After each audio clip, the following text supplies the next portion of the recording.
Olá! Os desafios da educação no Brasil são imensos, por isso o assunto é sempre tema de debates para promover saídas que deem conta de um país tão grande e diversificado. Nesse sentido, o nome de um educador brasileiro rompeu os limites territoriais para se tornar referência no mundo todo. E por isso o tema do programa de hoje é o legado do educador pernambucano Paulo Freire.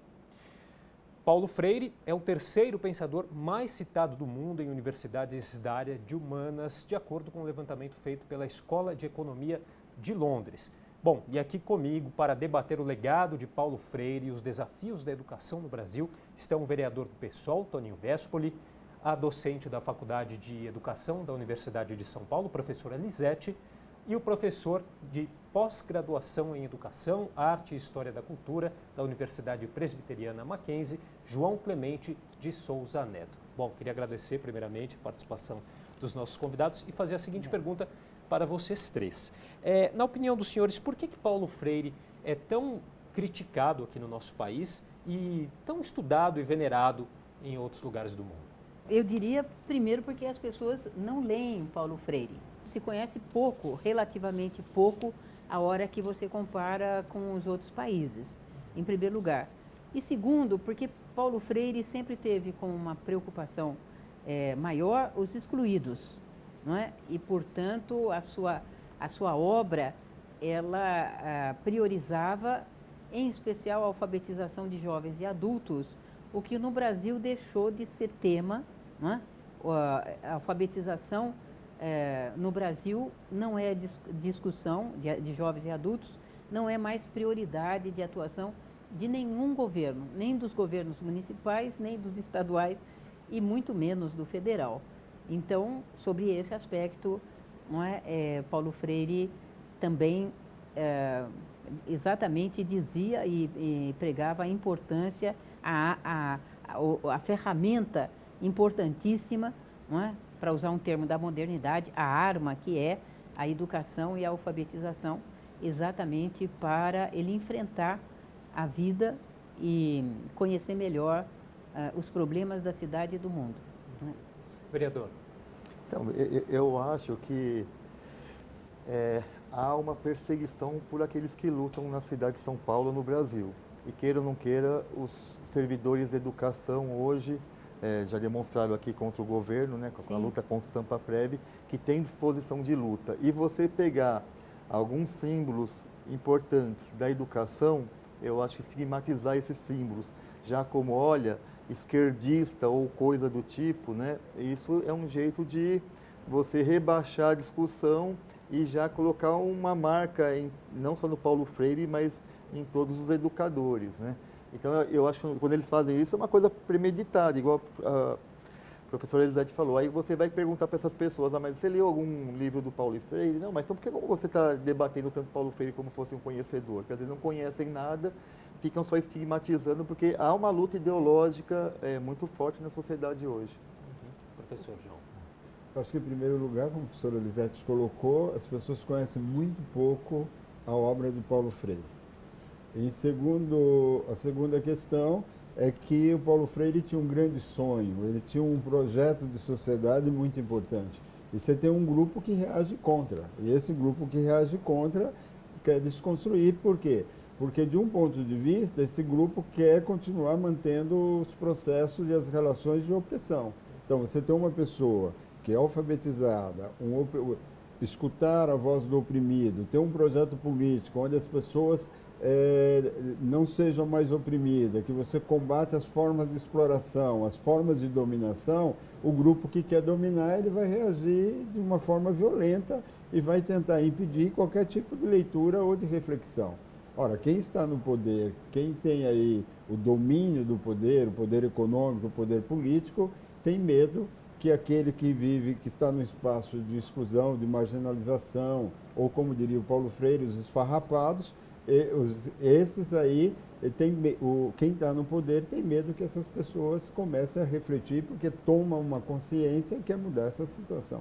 Essa é a grande questão. E se você considerar a desigualdade social existente no Brasil, Paulo Freire sempre deixou muito claro que uma formação crítica, uma educação crítica, levaria necessariamente a um processo de comprometimento das pessoas com a necessária transformação social.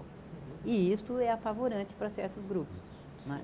E que puxa até para uma outra coisa, né? Porque eles vêm falando, inclusive, né, professor João, que, mas nós temos que ter uma educação neutra, né? Ué, que não existe uma educação neutra. Quer dizer, se falam que o Paulo Freire é um educador que quer trabalhar também a consciência das pessoas, e com isso, né, as pessoas se libertam, né, reagem, têm condição de reação, né? Mas também falar que eu quero uma neutralidade, que isso não existe, mas vamos supor que existiria, é você falar que as desigualdades que a professora Elisete aqui falou agora vão continuar, porque é isso, se é neutro, né, continua o status quo, a sociedade do jeito que é. Então, quer dizer, essas pessoas estão querendo o quê? Que mulheres continuem sendo estupradas, né? Que crianças sejam molestadas sexualmente. A gente tem visto que crianças, depois que tem discussão na sala de aula sobre a questão da sexualidade, elas começam a perceber que estava sendo molestada por um tio ou um avô, coisa que ela nem imaginava que isso estaria acontecendo. Então, assim, as pessoas querem que o status quo continue, né? Um Estado patriarcal, um Estado capitalista, onde a maioria das pessoas vive em uma situação muito adversa e poucas pessoas se beneficiam disso, né? Veja, no Paulo Freire, é verdade, não existe, ele sempre discutiu, não há uma educação neutra. Não tem como você defender a neutralidade na educação. E aí acusam o Paulo Freire de que ele é o que causa o ódio na sociedade brasileira. Veja, ódio significa a matança da juventude. Quem mata a juventude é que estimula o ódio, e não aquele que estimula a reflexão e uma tomada de consciência. Veja, a juventude negra morre a todo momento, você tem um assassinato da juventude negra. Veja, está aí os dados estatísticos. Isso é ódio. A criança que passa fome, isso é manifestação de ódio da humanidade. O Paulo Freire combate isso. É ódio, por exemplo, deixar as mulheres serem espancadas, violentadas, e você dizer que o Paulo Freire que promove ódio, a realidade é uma realidade que tem uma tradição na nossa história de ódio. Não é o Paulo Freire que produz o ódio. Muito pelo contrário. O processo pedagógico do Paulo Freire é um processo de humanização, no qual as crianças, os adolescentes vão poder viver na praça tranquilamente, dialogando, conversando. Esse é o nosso sonho, é o sonho freiriano. Então, quando diz que o Paulo Freire que produz o ódio, é uma interpretação muito maluca, que não faz sentido.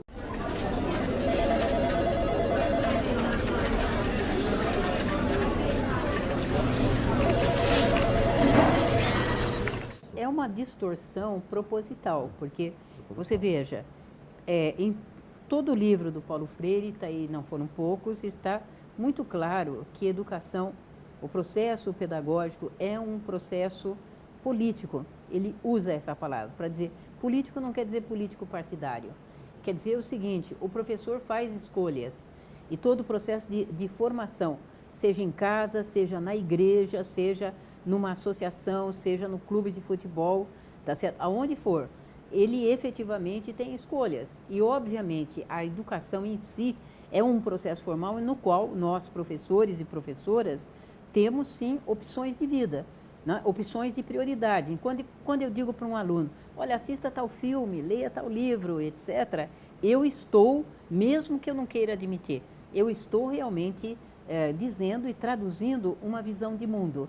Isto vai levar a que as pessoas se posicionem com relação ao seu futuro, com relação à sua vida. Não é? Então, a vida real tem que estar presente na escola. Não é só o conhecimento em si, não é? Como se o conhecimento por si só já gerasse uma formação crítica. Ele vai dizer, isto nunca foi suficiente. Não é? Felipe, você viu que são 3 professores, gostam de falar bastante. Os 3 gostam. Isso é uma grande aula. Professor, você dá a palavra, a gente vai passar o E já que a gente está programa falando aqui. dessa questão, qual que é o papel do professor na visão, né, de Paulo Freire? O professor é um mediador do conhecimento, não é? Sempre. E ele faz exatamente, ele traz, ele motiva, ele faz para Paulo Freire, não é? Você tem um trabalho inicial que nós costumamos chamar, outros já têm até outros apelidos, porque Paulo Freire também, quero dizer, é muito importante as pessoas saberem disso. Paulo Freire, ele nunca mandou ou pediu que a obra dele fosse repetida. Ao contrário, ele sempre disse, olha, se vocês concordam comigo, né, me ressignifiquem, não me repitam, porque o mundo vai passar, tem uma conotação num determinado tempo da vida, não é? Mas efetivamente o professor, ele faz exatamente a pesquisa com os alunos, primeira, portanto, função do professor, conhecer os grupos de alunos com que ele trabalha, os diferentes grupos sociais. E ele vai insistir nisso, que é uma das coisas que eu considero que ainda é antigo, ele sempre brincava com isso. Eu não sou o primeiro que estou dizendo, né, nem que estou propondo, mas sem dúvida nenhuma, se eu não conheço meus alunos, não tem como eu organizar um conteúdo que possa ser interessante, que possa ser instigante para qualquer grupo social. A gente vai precisar fazer um rápido intervalo. Daqui a pouquinho a gente volta já com o nosso debate. Até já.